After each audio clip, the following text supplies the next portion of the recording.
Hello everyone, मैं अंजलि आप सभी के सामने आज लेकर आई हूँ वाइट पास्ता सॉस। और ये खाने में बहुत ही स्वादिष्ट होता है। बनाना बहुत ही आसान है, बिल्कुल सिंपल तरीके से बनाया जाता है। और आप देख सकते हैं कितना बढ़िया सा ये मखमली बनकर तैयार हुआ है। ये बहुत ही खाने में स्वादिष्ट बनकर तैयार होता है, बिल्कुल क्रीमी सा टेक्सचर रहता है। आप देख सकते हैं कितना अच्छा सा कोटिंग कर लिया है हमारा जो पास्ता है। देखने में जितना मुश्किल लग रहा है, बनाने में उतना ही आसान है। बिल्कुल झटपट बनकर ये तैयार हो जाता है और बच्चे तो काफ़ी पसंद करते हैं। तो आप भी इसे ज़रूर बनाइएगा और बिल्कुल ही घर के सामान से ये बनकर तैयार हो जाता है। तो यहाँ पे मैंने अधिक मात्रा में लगभग 1 लीटर पानी ले लिया है और 1 चम्मच मैंने रिफाइंड ऑयल डाल दिया है पानी में और थोड़ा सा नमक डाला है। पानी अधिक मात्रा में बॉयल होना चाहिए, यानी कि खौलता हुआ रहना चाहिए। और इसी में मैंने डाल दिया है 2 प्रकार का पास्ता, जिसे आप मैक्रोनी भी कहते हैं, पास्ता भी कहते हैं, दोनों सेम ही होता है। आप किसी का भी बना सकते हैं। और इसमें डालकर इसका ढक्कन लगाकर छोड़ देंगे पकने के लिए। तो इसको पकाने में 5 से 10 मिनट लग जाता है पकने में। और अधिक मात्रा में आप पानी ज़रूर डालिएगा, तभी ये खिला खिला बनकर तैयार होगा। कम मात्रा में पानी मत डालिएगा, वरना खिला हुआ तैयार नहीं होगा। और देखिए इसका पहचान क्या है, पानी बिल्कुल ही वाइट कलर का गाढ़ा गाढ़ा सा दिखने लग जाता है तो समझ जाइएगा कि ये पक चुका है। मैं आपको इसे तोड़ कर भी दिखा देती हूँ। देखिए ये बिल्कुल अलग हो गया। इसे अधिक मात्रा में पकाना नहीं है। जैसे आप ज़्यादा पका देंगे तो जब ये ग्रेवी में इसे बनाएंगे, जैसे वाइट सॉस के साथ बनाएंगे, तो ये बिल्कुल ना मिक्स हो जाएगा, अधिक टुकड़े हो जाएंगे वहाँ पे जाने के बाद। इसलिए इसे अच्छा खासा पकाइएगा, अधिक कुक मत कीजिएगा, ठीक है। अब अच्छी तरह से इसका पानी निकाल देंगे और पानी निकालने के बाद इसे करेंगे साइड। तब तक हम इसका तैयारी करते हैं आगे का प्रोसेस। तो कढ़ाई में मैंने डाल दिया है रिफाइंड ऑयल और इसमें मैंने डाल दिया है लहसुन का टुकड़ा। तो इसमें लहसुन थोड़ा अधिक मात्रा में डाला जाता है, तो चॉप करके आप लहसुन डाल लीजिएगा। और सरसों तेल का इस्तेमाल मत कीजिएगा, रिफाइंड ऑयल या तो बटर में कीजिएगा, ठीक है।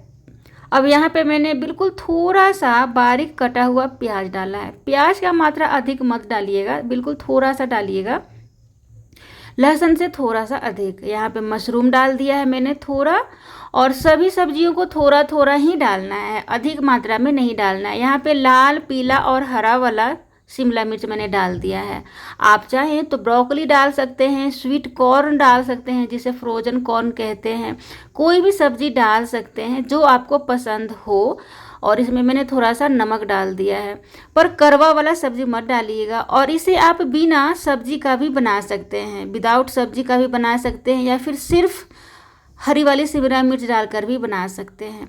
उसी कढ़ाई में मैंने फिर से रिफाइंड ऑयल डाल दिया है और 1 चम्मच मैंने बटर डाला है। यहाँ पे बटर ज़रूर डालिएगा रिफाइंड ऑयल के साथ, तभी आपका क्रीमी सा टेस्ट अच्छा आएगा। और मैंने अपने पास्ता के अनुसार 3 चम्मच मैदा डाला है। मैदा ही आपको, जैसे आपका जो पास्ता बनेगा उसको कोट करके रखेगा, तो मैदा ज़रूर डालिएगा।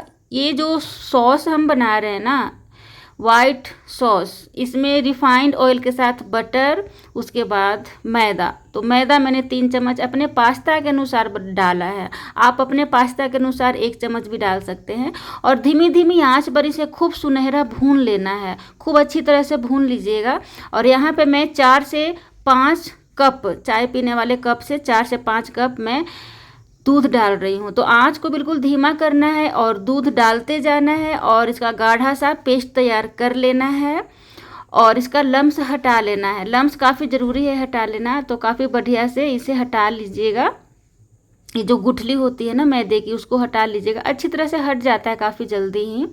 तो मैंने अपने पास्ता के अनुसार दूध भी डाला है। तो लगभग मैंने मतलब 10 रुपए का जो पास्ता का पैकेट आता है ना, मैंने वो पैकेट 2 पैकेट लिया था, ठीक है।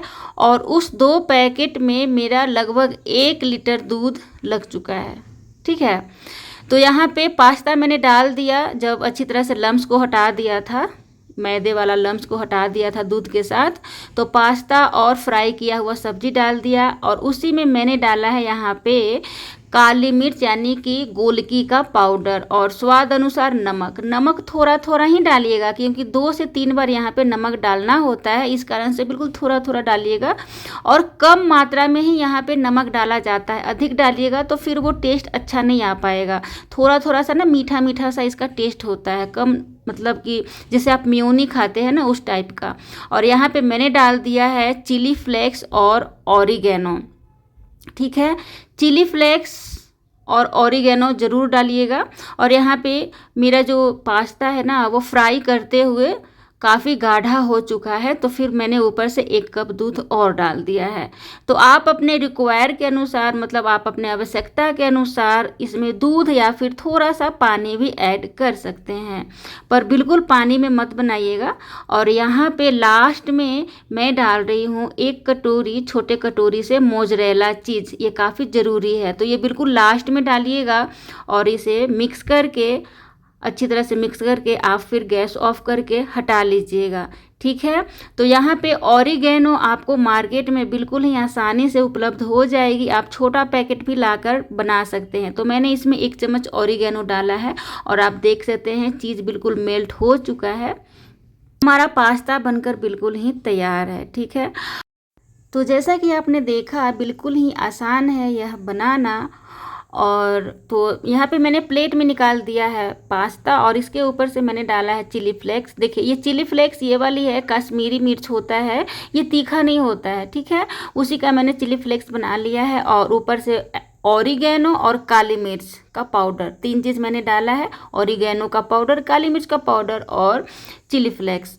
तो हमारा वाइट सॉस पास्ता या फिर वाइट पास्ता सॉस बनकर बिल्कुल ही तैयार है, क्रीमी सा चीज़ी वाली। ठीक है, ये चीज़ी वाली वाइट पास्ता सॉस है जिसमें चीज़ ऐड करते हैं। ये बिल्कुल ही मतलब कि खाने में बहुत ही स्वादिष्ट बनकर तैयार होता है।